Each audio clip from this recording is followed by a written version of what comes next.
Good afternoon. My name is Sam Beisline. Welcome to my YouTube channel. Yeah, just working on my 2006 Chevy 3500. This is my personal rail truck, and let's go ahead and sort of explain how the rail gear here works. I know a lot of people have seen these trucks on the rail already, or you see the men putting these trucks on the grade crossing, sort of figure out how they work. Okay, so just a little bit of history on a high rail truck. Obviously the railroad industry started back going across the whole United States right before the Civil War. The Civil War, having the rail system here on the north east, that's pretty well what helped win the war. So obviously, back then you always would see the hand pump car. So that's what started with the hand pump car, and you'd see the tipping beam with the four guys on pumping going down the track. So that was sort of the start, because what happened was the railroad track came first, not the train. It's a big misconception with everybody. You have to have the rail, obviously, to be on the ground, for the train to guide its way down the track. So that being said, you have to do the maintenance to the railroad. So they came out, with the hand pump car, and then obviously when they came out with gas powered engines, so we got the good idea, hey, let's go ahead and put a gas powered engine on, and that's when they came out with what nowadays what we call a track motor car and or a speeder. I always refer to them as motor cars. Track speeder, to me, it's a weird name. I always refer to them as motor cars, and I have three of them. I have a Buda motor car built in Harvey, Illinois, and I have two Fairmonts A5s. My A5s are in kit form. My Buda's also in kit form too, but my Buda was my first railroad piece of equipment I owned. I own several pieces of railroad equipment in the maintenance away. With having my own LLC, I turn around over the years with my dad buying equipment and myself buying equipment, so I got a pretty big bill with having the equipment. So anyhow, with maintenance away, they turn around, you have to be able to get out to a job site and maintain the track. So what they did is they turned around, they had, at that time, back in the 60s, 70s, and early 80s, they went ahead and they figured out, okay, let's go ahead and try to put some rail gear on a truck. So what they did is they actually went, the railroad companies actually went to International, they went to Dodge, they went to GMC, they went to Ford, and years ago the railroads actually bought the trucks from the factory that were designed to be on the rail. They were actually made to be on the rail, designed to be on the rail, and the guide wheel here just guides the truck itself, and it lines right up with the rubber tire here, obviously.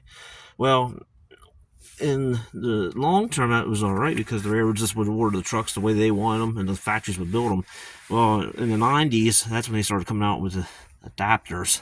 So they would turn around, buy trucks, regular fleet trucks, change out the beds, put the utility bodies on, or just keep the regular bed on, and then they go ahead and they put adapters on. So here's this adapter right here. This what they did is they used a Chevy rim here, being a Chevy truck, and this rim here is like what you would see on a potato chip truck or like a FedEx truck or something like that. A UPS truck has that style to a Zuzu rim. That's what I call it. And then you turn around and they put this adapter plate in here. So that adapter plate is this right here. So that's the reason why they have so many studs. They have to maintain all the time on these trucks. And what that did is it made the tire run on top of the railhead in the center, and then obviously the guide wheel would guide itself going down the track.